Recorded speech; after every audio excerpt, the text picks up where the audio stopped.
Mari kita bersatu di dalam doa. Bersyukur berterima kasih Tuhan untuk setiap penyertaan-Mu di sepanjang peristirahatan kami. Kami sudah boleh memuji menyembah-Mu. Saat ini kami akan mendengarkan kebenaran firman-Mu. Kami percaya bahwa firman-Mu adalah pelita bagi kaki kami dan terang bagi jalan hidup kami. Kami butuh firman-Mu, kami membuka hati dan pikiran kami ya Tuhan. Di dalam nama Tuhan Yesus Kristus, kami siap belajar dan mendengarkan kebenaran firman-Mu. Haleluya. Amin. Amin. Terima kasih Saudara Yakin Alvaro. Iya Bapak Ibu, mari kita mendengarkan bacaan firman Tuhan. Kami persilakan untuk para lektor dimulai dari Ibu Sarina. Ya, Ayub 35. Maka berbicaralah Elihu, inikah yang kau anggap adil dan yang kau sebut kebenaranku di hadapan Allah? Kalau engkau bertanya, apakah gunanya bagiku? Apakah kelebihanku bila aku berbuat dosa? Akulah yang akan memberi jawab kepadamu dan kepada sahabat-sahabatmu bersama-sama dengan engkau. Arahkan pandanganmu ke langit dan lihatlah. Perhatikanlah awan-awan yang lebih tinggi daripadamu. Jikalau engkau berbuat dosa, apa yang akan kau lakukan terhadap dia? Kalau pelanggaranmu banyak, apa yang kau buat terhadap dia? Jikalau engkau benar, apakah yang kau berikan kepada dia? Atau apakah yang diterimanya dari tanganmu? Hanya orang seperti engkau yang dirugikan oleh kefasikanmu, dan hanya anak manusia yang diuntungkan oleh kebenaranmu. Orang menjerit oleh banyak penindasan, berteriak minta tolong oleh karena kekerasan orang-orang yang berkuasa. Tetapi orang tidak bertanya, di mana Allah yang membuat aku dan yang memberi nyanyian pujian di waktu malam, yang memberi kita akal budi melebihi bintang di bumi, melebihi binatang di bumi, dan hikmat melebihi burung di udara. Ketika itu orang menjerit, tetapi ia tidak menjawab, oleh karena kecongkakan orang-orang jahat. Sungguh, teriakan yang kosong tidak didengar Allah dan tidak dihiraukan oleh Yang Maha Kuasa. Lebih-lebih lagi kalau engkau berkata bahwa engkau tidak melihat dia, bahwa perkaramu sudah diadukan kepadanya, tetapi masih juga engkau menanti-nantikan dia. Tetapi sekarang, karena murkanya, tidak menghukum, dan ia tidak terlalu memperdulikan pelanggaran. Maka Ayub berbesar mulut dengan sia-sia, banyak bicara tanpa pengertian. Demikian.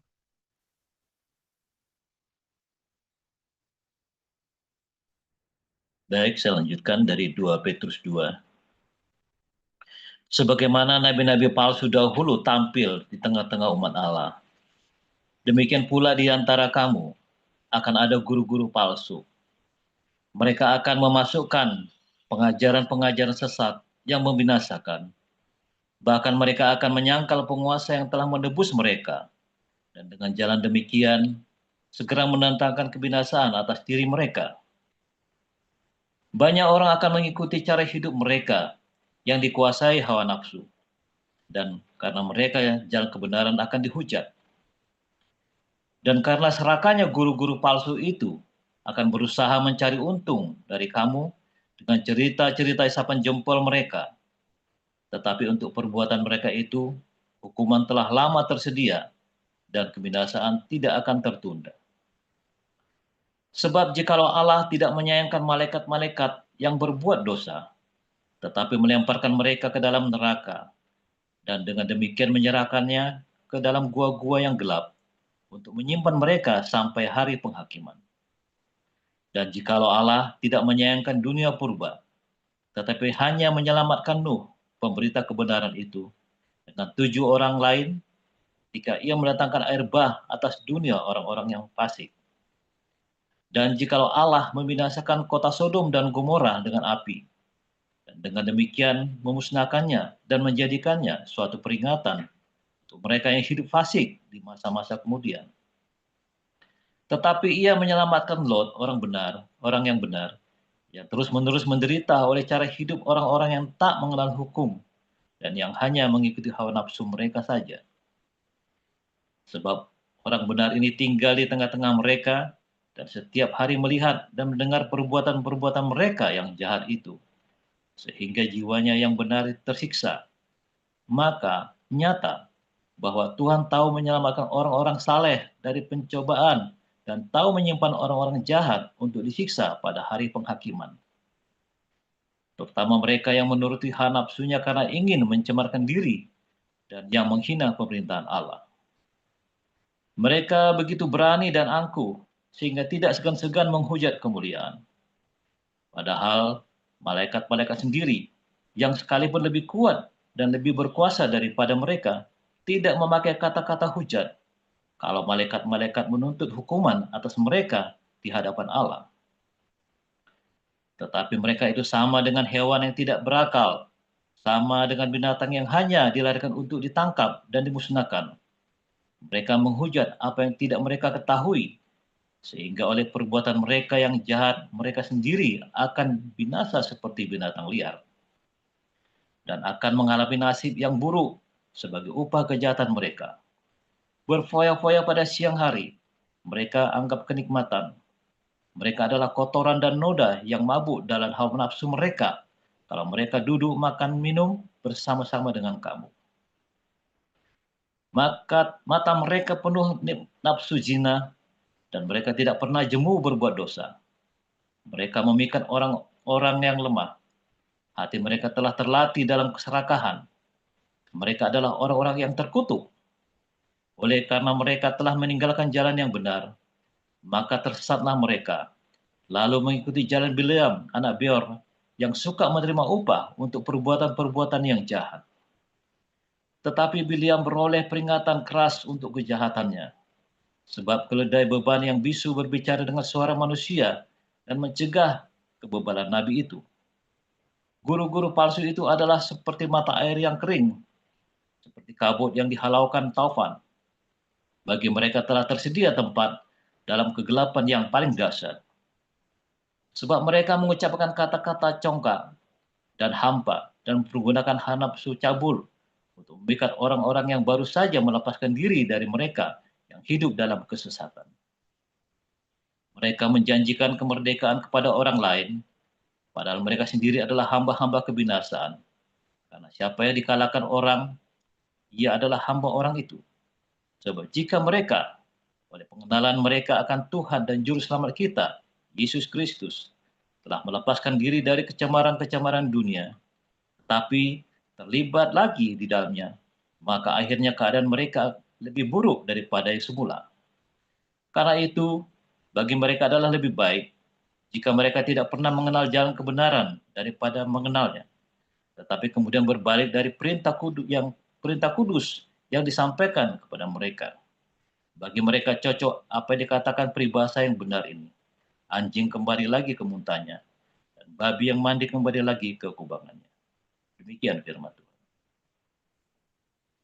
Iya, baik. Terima kasih untuk para lektor yang telah membacakan firman Tuhan, Bu Sarina, Arigato gozaimasu, dan Pak Abul Siahaan. Iya, sesaat lagi kita akan mendengarkan renungan firman Tuhan yang akan dibawakan oleh hambanya, gembala kita, Pastor Joseph Paul Zhang. Temanya pada kesempatan ini adalah ateis di padang gurun. Sesaat lagi akan kita dengarkan paparan dari beliau seperti apa kira-kira ateis di padang gurun itu. Namun sebelum beliau menyampaikan renungan firman Tuhan, saudara, pada kesempatan ini kembali kami ingatkan bahwa saudara-saudara kita untuk sesaat ini Yayasan Damaris Pancasila Indonesia tidak berbagi atau tidak melakukan dapur umum untuk sementara waktu sampai situasi kondusif di tanah air. Mari saudara kita doakan kiranya peristiwa-peristiwa kepedihan ini semoga cepat berlalu di Republik ini. Ya, Pastor tadi sudah disampaikan, kami persilakan untuk Pastor untuk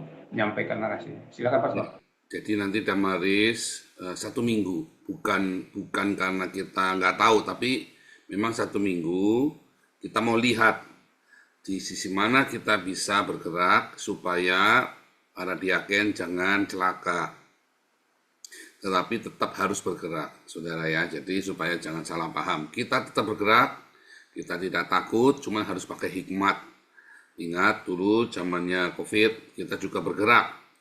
Kita lihat dulu, setelah yakin prosedur yang harus benar dilakukan, kita jalan. Tidak ada yang korban, ya.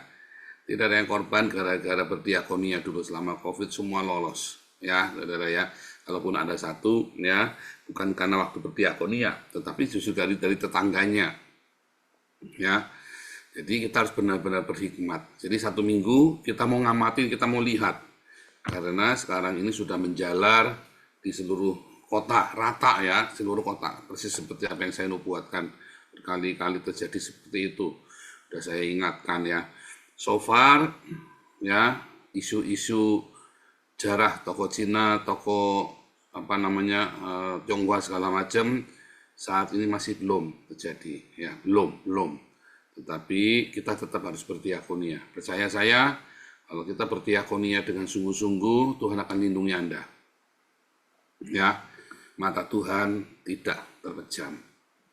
Tapi balik lagi, saudara ya, hari ini kalau kita belajar, di masa-masa yang sulit di padang gurun itu, seringkali orang ateis itu malah justru lebih tahu diri dibanding dengan orang-orang yang percaya Tuhan. Itu tetangga saya ateis, Pak, tapi ngutukin Tuhan. Lah, kalau dia ateis ngutukin Tuhan, berarti dia bukan ateis, saudara. Dia berarti percaya Tuhan. Ya. Loh, ya, dia ngutukin Tuhan, berarti kan dia percaya, gimana sih? Iya kan? Kalau dia ateis, apa yang mau dikutukin? Tuhannya tidak ada, mau salahin siapa? Ya kan? Nah, saudara. Orang-orang ateis itu lebih tahu diri. Karena dia tidak akan salahkan Tuhan. Mungkin dia akan salahkan anaknya, salahkan istrinya, salahkan siapanya. Tetapi dia tidak akan salahkan ini gara-gara kamu lahir nih saya sial nih. Ada ya? Ada nggak keluarga-keluarga Kristen? Jangan-jangan kalian lagi. Anakmu lahir kamu bangkrut. Terus kamu kejar tuh anakmu ya. Kamu salahkan katanya bawa sial. Oh, hati-hati saudara, kamu salah. Tahun 2008 ya, saya bangkrut pertama kali ya. Bangkrut yang kedua, saudara. Bukan bangkrut yang pertama. 2008 miracle lahir, saudara ya. Itu bangkrut yang kedua ya. Benar-benar itu saya habis-habisan, saya baru ya pokoknya habis-habisan lagi itu ya, saudara ya. Terus saya waktu itu belum pinter, saudara ya, belum lihai, belum jahat juga. Saudara, apa yang terjadi, saudara? Saya ngerti. Saya langsung berkati anak saya, saudara, si Miracle ini. Makanya namanya Miracle. Ya, saya tidak mau anak saya menjadi korban kegoblokannya saya, kebangkrutannya saya, kesombongannya saya, lalu saya salahkan dia. Walaupun itu bertepatan dengan lahirnya dia, saudara. Dan saya kasih nama itu Miracle. Saya bernubuat waktu itu ya. Saya belum jahat. Saya tidak memanjakan Miracle. Tetapi saya berusaha mengerti ada apa dengan ini. Saya justru waspada, saudara ya. Saya justru waspada. Setiap kali ada sesuatu saya berkati dia, saudara. Saudara tahu? Setiap kali saya bawa anak ini kemanapun, kalau saya lagi sulit, saudara, pasti ada jalan keluar. Anak ini pembawa sial atau tidak, itu kamu yang mutusin, saudara. Anak itu lahir, lalu kamu sial, gitu ya. Dia bawa sial. Kemanapun kamu pergi bawa anak ini, bawa sial. Tapi ketika anak ini lahir, kami berkata, saya ngomong, satu-satunya kabar baik tahun ini ya. Anak kita lahir Miracle, cantik. Satu-satunya kabar baik. Anaknya pinter, ada bergaul, ya, benar-benar masuk mana-mana dia cepat, ya. Setiap kita dalam kesulitan, kita bawa anak ini, orang luluh, saudara, hatinya. Orang luluh hatinya. Setiap kali saya ketemu siapapun dalam tekanan, saya sengaja bawa ya gendong. Deal nego-nego yang gagal, deal yang sulit. Jadi beres gara-gara saya bawa Miracle ini. Kasihan ya gini. Oh, anakmu lucu banget ya, baik banget ya. Miracle ini manis ya. Jadi kalau kamu melihat dia, kamu akan terpikat hatimu, saudara. Jadi anak ini jadi berkat. Dan saya selalu memberkati anak ini. Dan saya tahu ya, saya ada banyak salah. Makanya saya berkati anak ini terus ya. Khusus perlindungan malaikat di surga. Jehovah Sebaot. Khusus ya, saudara. Saudara, orang ateis lebih tahu diri di padang gurun. Dalam orang ateis nggak melalui padang gurun. Setiap hari itu padang gurunnya dia, saudara. Orang ateis itu bukan dia melalui padang gurun terus siap tanah pencak, enggak. Setiap hari hidupnya di padang gurun, dia memang hidupnya di padang belantara. Esau, ya. Orang-orang ateis itu ya seperti Esau, seperti Nimrod, ya. Mereka memang hidupnya di padang gurun. Beda dengan orang Islam. Ya, orang Islam halu, saudara. Kalau itu terjadi kepada orang Islam, namanya cobaan. Kalau terjadi kepada Pak Mulia, namanya azab, saudara. Ya kan? Halu, bedanya sama kan? Wah, naik motor, Pak Mulia lagi nengok, ya kan? Cuk, masuk got, saudara ya. Padahal cuma masuk gotnya juga cuma 5 cm. Ceblong, waduh, udah berhenti langsung ya Pak Mulia ya. Lalu orang Islam bilangnya azab, saudara. Lu cuma jeglong saja, tidak ada masalah. Cuma berhenti sebentar, standar, kenapa udah ada apa-apa. Kenapa tadi? Ya tadi saya lihat ada orang, saya kira Pak Paul, saya kaget. Masa Pak Paul ke Indonesia? Ya kan. Jadi jeblok gitu ya, ada jeglokan begitu. Cuma 5 cm. Terus orang Islam bilangnya apa? Azab itu, saudara. Sedangkan kalau kalau misalnya itu orang Islam namanya, oh itu cobaan. Kamu diselimurkan oleh Allah. Orang beragama itu begitu tuh. Orang beragama, halu ya. Kamu mau Kristen juga kadang-kadang begitu ya. Halu begitu kan. Oh itu orang Agustan itu. Oh itu dihukum ya. Tuhan marah sama Agustan gara-gara ngentutin Alkitab. Tuhan ini goblok, saudara. Loh yang dikentutin itu sampulnya, tasnya Alkitab, saudara. Loh iya, tasnya saja dikentutin, Tuhan marah. Ya ampun, Tuhanmu tersinggungan amat. Saya emang nggak mau punya Tuhan begitu. Mendingan saya nggak jadi Kristen, Tuhannya tersinggungan begitu. Ya nggak? Kamu kalau punya ayah, ya, ada anaknya, ada satu anak yang nakal bandel, ya, usia keluar dari rumah diusir. Terus anaknya ini saking marahnya sama si ayah ini ya, terus dia kentutin tuh sandalnya ayah atau fotonya ayah lah dikentutin sama dia, saudara. Terus ayahnya datang dibunuh ini anak. Tapi ini ayah edan, saudara. Ayah geblek ini yang begini, ya enggak? Coba kamu pakai akalmu yang benar, saudara. Orang ateis tidak akan begitu, saudara. Orang ateis pun tidak akan begitu. Tetapi orang-orang beragama akan begitu. Ya. Dia tidak bisa membedakan cinta, ya. Karena hatinya apa? Hatinya itu pengen menghukum orang. Orang beragama itu karena hatinya pengen menghukum orang, saudara ya. Kenapa? Karena kamu sendiri kan berusaha tidak melanggar hukum kan. Kamu berusaha untuk tidak berdosa. Mati-matian sekuat tenaga. Sementara orang kok berdosa enak sekali dia. Enggak. Oh, itu tiap kali ke Alexis tambah kaya tuh si Saroni itu. Ya kan? Oh itu saya tiap hari ke gereja jadi tetangganya. Nah, kan kita marah kan? Ada bokep segala, nonton bokep segala ya kan? Si Saroni itu kan, ngeri saudara, dia nonton bokep segala itu. Akhirnya seluruh isi rumahnya kan dibongkar, ada dildo, ada bokep, ada macam-macam ya. Ngeri kan? Wah itu tambah kaya itu, crazy rich. Berarti sekarang ini Saroni lagi diazab oleh Tuhan, oleh Allah. Enggak saudara? Apakah Saroni sekarang lagi diazab oleh Allah atau pencobaan atau diuji oleh Allah, saudara?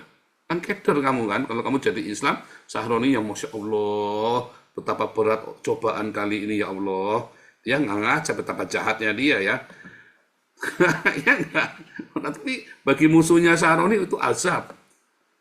Kan keter saudara kamu, iya kamu bingung kamu diacak-acak otaknya ya kan. Agama itu memang membuat kamu jadi sombong, nggak realistis saudara.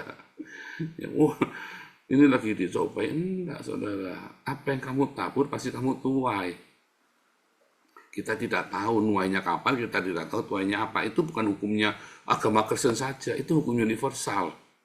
Suatu hari kamu pasti akan menuai, suatu hari kamu pasti akan keblosok. Kita nggak tahu kapan keblosoknya. Oh, tapi nggak keblosok-blosok itu Pak, berarti dia masih pinter. Udah gitu saja. Lu aku baru berbuat keblosok, berarti kamu goblok. Aku baru berzina sekali sama tetanggaku, konangan Pak. Lah ya kamu goblok berzina sama tetangga. Wah berzina kamu sana sama orang di Alaska sana, saudara nggak bakal ketahuan. Kamu berzina, kamu sama tetanggamu sebelah, kan goblok kamu saudara. yang merkoki ustadz lagi malu-maluin kamu. Udah gitu kamu aktivis gereja pula kan. Tobat. Ya kan? Kan goblok. Kamu kalau berzina kamu ke Alaska sana jadi nggak ketahuan. Ya kan? Berzina kamu di rumah tetanggamu digerebek. Kebetulan Pak RT-nya kamu itu ya sama-sama seneng sama perempuan itu. Kamu kayak lo on saingan sama Pak RT ya kalah kamu gimana sih? Pak RT kan yang punya RT-nya kamu itu kan dia pasang mata di mana-mana, CCTV-nya kan ininya ada di rumahnya dia, servernya gimana kamu bodoh juga nih. Bukan karena Tuhan azab kamu saudara ya, karena kamu bodoh. Kalau kamu bikin dosa lalu ketahuan, apa itu hukuman Tuhan saudara? Bukan. Ya kamu biasanya jujur karena kamu marah kali-kali tak korupsi, kamu ketahuan saudara. Apakah Tuhan itu menghukum kamu, saudara? Enggak. Karena kamu bodoh. Kenapa kamu bodoh? Kamu tidak biasa maling, kalau hari itu kamu maling. Tapi orang yang maling itu sudah dari kecil maling. Makanya nggak ketahuan. Dari maling sandal, jepit di masjid, sampai dia maling macem-macem. Lah kamu biasanya jujur, sekalinya malingnya ketahuan, jam terbangmu belum tinggi kok. Itu bukan masalah Tuhan mengazab. Masalahnya adalah kamu bodoh. Jadi ketika kamu lagi ketangkap basah di dalam dosamu, ya kamu hancur atau kamu jatuh, kamu jangan salahin Tuhan. Karena kamu bodoh. Ya. Pak, saya itu cuman kena 400 juta, tapi saya dipenjara 2 tahun, Pak. Lah itu 4 miliar 8 bulan lepas Pak. Ya berarti kamu bodoh, kamu kemarin malingnya kurang banyak saudara. Malah disuruh. Kurang banyak kamu. Kamu pikir ya, kamu korupsi 400 juta, dihukum 2 tahun, kamu membayar hakim berapa saudara? Kamu membayar polisinya berapa? Dia korupsinya 4 miliar saudara. Polisinya dikasih 500 juta, hakimnya kasih 500 juta. Hukumannya paling lama 8 bulan itu saudara pulang. Iya kan? Itu hukum universal di seluruh dunia begitu. Maling ayam 2 tahun saudara kamu. Kalau kamu korupsi ya 10 triliun, kamu nggak boleh pelit, baginya kudu yang banyak. 10 triliun kamu nikmati 1 triliun saja, yang 9 triliun kamu bagi. Malah diajari tuh saudara ya. Supaya kamu jangan nyalain Tuhan. Kalau kamu sampai ketangkap polisi, jangan bilang Tuhan menghukum kamu. Itu bukan Tuhan menghukum kamu, Dul. Itu kamu goblok. Ya? Nah iyalah, kamu maling ayam, kan goblok. Ya lapar. Ya kamu kalau lapar, kamu telepon sama embun pagi, rajin embun pagi. Dikasih makan. Males bangun pagi, Pak. Ya mati aja. Ya mati aja, toh. Gimana kamu lagi ada bangun jam 4 kan tidur lagi, tinggal kamu tidur di balik, kamu juga enggak kerja siang. Ya. Nanti jam 6 sore bangun ikut demo. Demo sekarang udah ada yang nggak ada yang ngasih nasi bungkus kan. Tapi kan bisa jarak rumahnya Saroni itu kamu. Hati-hati kamu ditembak kamu sama ya ini tembak ya, cetak jedor ya saudara ya. Saya kan sudah bilang cetak jedor nanti. Kalian jangan ikutan demo udah. Kalau kurang makan kamu telepon embun pagi ya.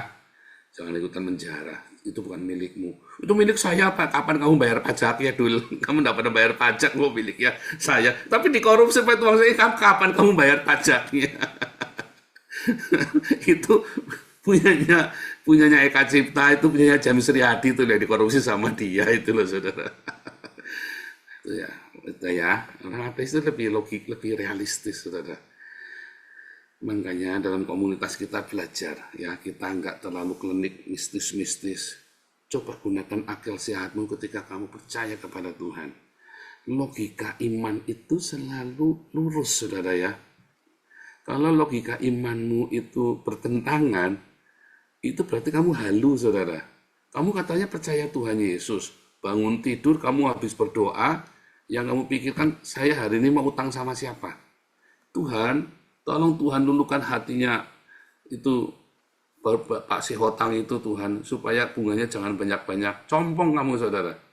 Lawang kamu katanya beriman pada Yesus, kamu berdoa supaya itu rentenir kasih bunganya jangan tinggi-tinggi. Kamu otaknya nggak dipakai itu namanya saudara. Kan harusnya kamu bilang, Tuhan, hari ini aku nggak punya uang, Tuhan bilang nggak boleh utang. Kalau aku nggak mau utang, ya sudah Tuhan, berarti harus ada uang yang aku butuhkan, atau ada jalan keluar untuk hari ini bisa bayar sekolah anakku ini Tuhan. Bukannya kamu berdoa, Tuhan saya mau tolong lembutkan, oh malaikat Tuhan perangi semua roh pelit, roh kikir dari hati Pak Simar Mata di dalam nama Tuhan Yesus. Wah ditengking saudara ya, supaya boleh ngutang. Kan combong kamu saudara. Itu logika imanmu tuh tidak berbanding lurus itu namanya. Ya. Nah, kamu coba yang saya ngomong, kalau kamu kepepet jangan ngutang. Kamu berdoa, Tuhan Yesus, tolong Tuhan. Tuhan Jehovah Jireh, aku nggak mau utang hari ini. Kalau sampai nggak ada uang Tuhan, kehendakmu yang jadi apapun aku percaya. Des nggak punya duit saudara, anakmu nggak bisa bayar sekolah, nggak boleh ikut ujian. Kamu tenang saja saudara. Kamu tenang saja. Lu nanti udah lulus, ya kamu tenang saja, nggak apa-apa. Emang kenapa kudu lulus? Ya nanti kasihan anaknya, ya enggak lah. Anak itu belajar terima kenyataan. Anak belajar, kamu doa puasa anak. Anak saya SMA kelas 3 suruh SMA kelas 3, kelas berapa yang dulu ya? Si Wesley itu. Doa puasa loh saudara. SMA kelas 3 ya, dia belajar doa puasa. SMA kelas 3 dia doa puasa buat bisa ke Eropa. Sekarang anak saya itu saya bilang, kamu itu ya cum laude nilainya. Kamu bisa kuliah, bisa cum laude, kamu bisa macam-macam hari ini. Bisa semua itu karena kamu doa puasa. Bukan karena kamu pinter, bukan karena kamu hebat. Itu beneran saudara ya. Anak saya si Wais itu sama saya itu IQ-nya tinggi saya. Tetapi dia lebih beruntung dari saya. Itu yang paling penting saudara. Kamu buat apa IQ tinggi-tinggi?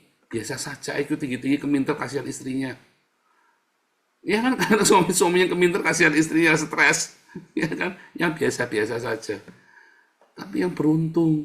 Kalau kamu beruntung, kamu dapat pekerjaan bagus, uangnya banyak, istrinya cantik, anaknya baik, semua jalan dibuka, musuh-musuh. Yang penting bagaimana caranya supaya kamu tetap beruntung. Benar nggak, saudara?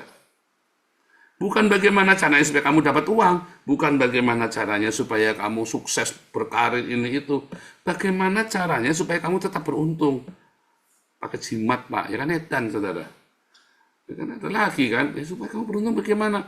Kamu hidup takut akan Tuhan. Hidup yang lurus sama Tuhan. Melekat erat sama Tuhan.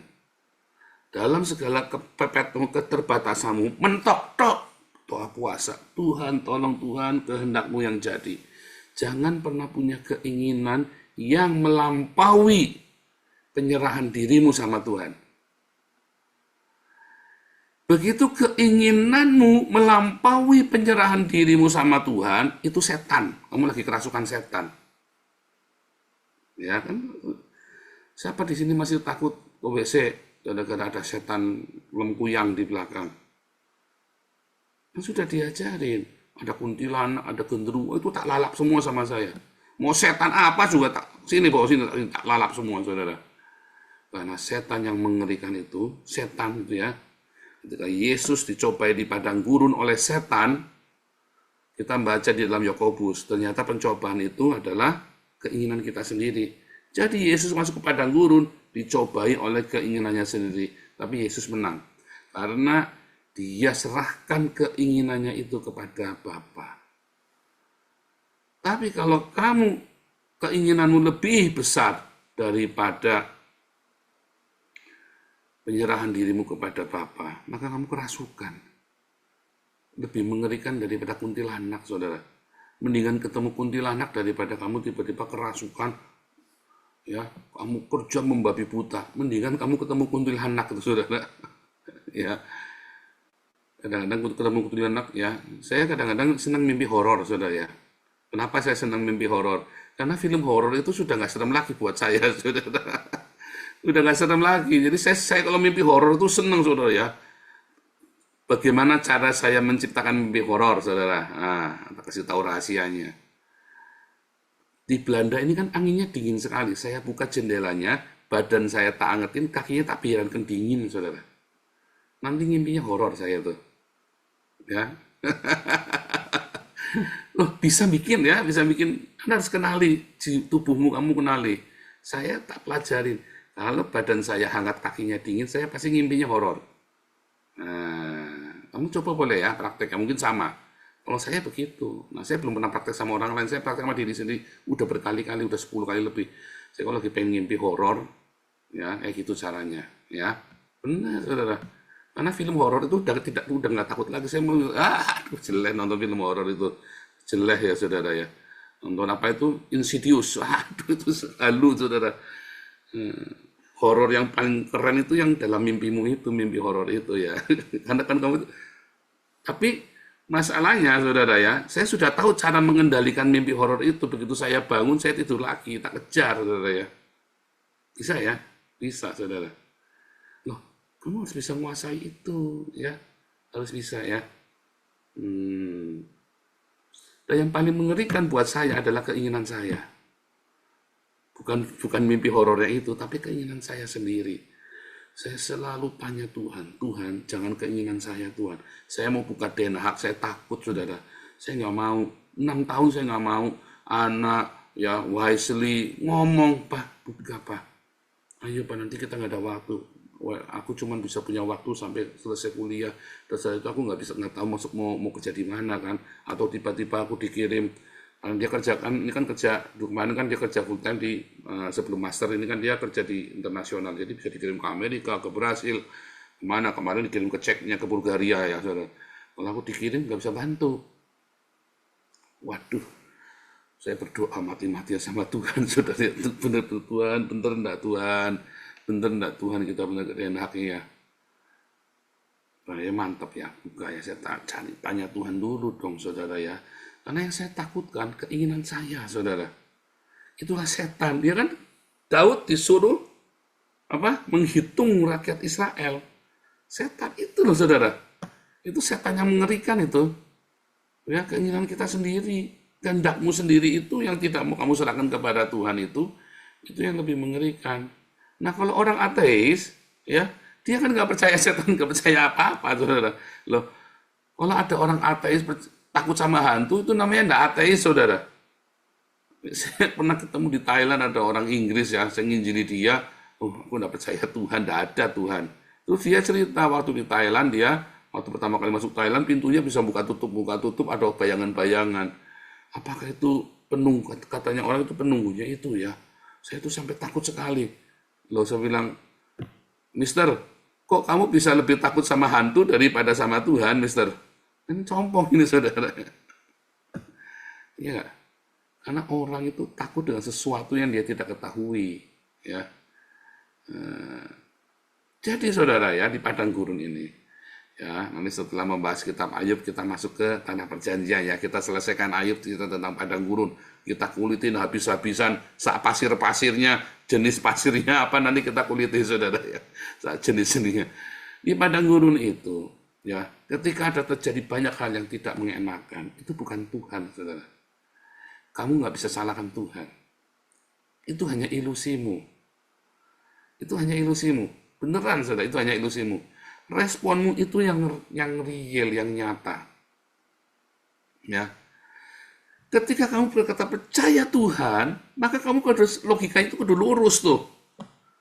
Ya, logika imanmu harus yang lurus, yang linear. Jangan kamu percaya Tuhan tapi cari utangan. Jangan kamu percaya Tuhan tapi terus kamu kalah panik, namanya tidak percaya. Jangan kamu bilang kamu percaya Tuhan tapi kamu tidak mau serahkan khawatirmu kepada Tuhan. Masih khawatir terus, namanya kamu tidak percaya. Bandel sih kamu. Udah dibilangin suruh percaya malah khawatir. Udah disuruh bilang percaya malah gelagapan sana sini, nggak punya pegangan. Percaya ya percaya, tapi aku rasanya bimbang. Bukan perasaan, iman itu bukan perasaan, tindakanmu lah. Itulah yang nyata, tindakanmu itulah yang disebut dengan iman. Iman itu bukan merasa beriman, saudara. Kalau kamu iman itu merasa beriman, ya, berarti kamu sakit jiwa. Sama seperti Pak Mulia, saya tanya, Pak Mulia, Pak ini laki-laki atau perempuan? Sik, Pak. Kemarin aku rasa kemarin laki-laki, Pak. Tapi hari ini aku goyah, Pak. Netan, saudara. Ditanya kamu laki-laki perempuan? Kemarin aku yakin sekali, Pak, aku ini laki-laki, Pak. Hari ini aku goyah, Pak. Nah, itu sama itu. Iya kan? Dari mana kita tahu kita beriman? Dari tindakan kita, bukan dari rasanya. Sungguh, saudara, itu yang bikin kamu tuh kacau tuh. Kamu tidak bisa membedakan. Kamu diajari iman itu yang seperti itu, yang rasa-rasanya. Perasaan damai sejahtera, perasaan dikuatkan, perasaan diteguhkan. Tidak begitu, saudara. Iman itu bukan perasaan. Kalau kamu menopause, ya perasaanmu goyang-goyang. Kamu tidak merasakan hadirat Tuhan. Ya kan? Oh, caranya bagaimana supaya kamu bisa merasakan hadirat Tuhan? Terus, kamu harus punya uang yang banyak, saudara. Kayak Pak Mulia ini begitu punya 1 miliar di rekeningnya, rasanya hadirat Tuhan, kuasa Tuhan menyertai ya, Pak. Kalau punya 1 miliar nih, biasanya tabungannya cuma 1 juta, 10 juta, tiba-tiba 1 miliar mengendap di rekening. Wah, luar biasa. Jalan dongak, saudara. Rasanya semua setan pun takut sama Pak Mulia. Benar nggak, Pak? Oh, Anda juga benar nggak? Iya, jujur aja, saudara. Saya punya uang 1 miliar di tabungan, rasanya bahkan Putin aja takut sama saya. Ya nggak? Presiden Putin aja takut sama saya, saudara. Rasanya. Kan perasaan, boleh-boleh saja. Nah, makanya jangan dirasa-rasa. Iman itu adalah sebuah tindakanmu yang nyata. Kalau perasaan itu ya, itu setan tuh, saudara. Dia bikin kamu begitu tuh, goyang. Jangan dirasa. Bertindak saja, jalan. Ya, siapa sih yang ngajarin kamu iman pakai perasaan? Nah, yang ngajarin itu pasti pasti Rinto itu, ya kan? Tampang mah kayak Rambo gitu kan, kayak saya tampangnya Rambo, hatinya Rinto, saudara, kan repot, saudara. Hello Kitty lagi, tatonya Hello Kitty lagi. Iman itu bukan perasaanmu, ya. Kamu lagi punya duit ya rasanya paling hebat, saudara. Kamu lagi nggak punya duit serupiah pun rasanya kamu, aduh, rasanya kamu yang apa ini, bingung. Untuk membombastis perasaanmu, ini prinsip. Pakai prinsipmu yang tidak ngawur itu. Jangan, saudara. Mengasihi, mengampuni, memberkati, itu real. Itu real. Jalan. Hadapi. Itu real responmu. Kamu difitnah. Boleh marah, tapi jangan marah-marah. Stop. Ini kurang ajar nih, sebuah tak biadab satu nih. Saya bisa marah, saudara. Saya bisa marah, saudara, ya. Tapi udah selesai, nggak apa-apa. Jangan diterusin. Namanya orang kaget. Fitnah saya kurang ajar, botak biadab satu ini. Malah fitnah-fitnah lagi. Boleh kamu kaget, ya, namanya kaget. Tapi stop. Jangan kamu hanyut. Responmu itu yang benar. Ya. Tapi gara-gara saya sering difitnah itu, ya itu tadi ya, saudara, ya. Gara-gara difitnah itu, ya, satu demi satu masalah saya selesai. Di dalam masalah-masalah itu saya jadi tahu. Ya, banyak hal yang baik. Makanya saya bilang sama Marcel kemarin, 2026 ini kita panen, Marcel. Saya bilang sama Ana sama Waisri, kenapa tahun ini kita berat sekali? Ya berat lah, kita lagi nyoba kok, kita baru ngerintis, baru mulai setahun. Kamu kok mau enak, kan kita sudah tahu kan, Papa sudah ngomong sama kamu. Ini berat sekali, kamu sanggup nggak? Ya tapi asal Papa jangan marah-marah, pasti marah-marah. Saya bilang pasti marah-marah. Kamu tahu Papa ini temper. Ya, waktu saya mau rilis Den Haag, saudara, saya janjian sama anak saya, sama istri saya. Ini nanti berat sekali loh, stres sekali loh. Kamu nanti akan tertekan. Ya tapi papa jangan marah-marah. Pasti marah-marah saya. Karena saya memang temper. Kalau ditekan ya marah keluarnya. Ya, tapi tidak semarah itu ya saudara ya. Karena sudah dirubah sama Tuhan setiap hari. Karakter itu ya ditekan saya. Bukan ditekan soalnya. Diarahkan. Karakter itu dibelokkan. Ya. Jadi saudara di padang gurun ini. Kamu jangan salahkan siapa-siapa. Ya. Tapi responilah yang benar. Jangan cari siapa salah. Jangan menghujat Tuhan. Nggak usah sok-sokan nantangin Tuhan. Jalanin saja. Ikuti saudara, nikmati. Selesai kok. Nanti selesai. Pokoknya tiap bangun lilir, bilang terima kasih Yesus. Yesus terima kasih atas anugerahmu buat hidupku sekarang. Ku mau selamanya ya selalu bersyukur ya saudara ya. Bilang begitu ngelilir ya bilang Yesus engkau baik. Begitu kau bangun khawatir Jehovah Jireh, Jehovah Syama, Jehovah Nisi. Tuhan sembuhkan aku, Tuhan berikan damai gitu ya. Jangan ada satu keluhan pun dari mulutmu. Tiba-tiba kamu di padang gurun. Tuhan Yesus memberkati.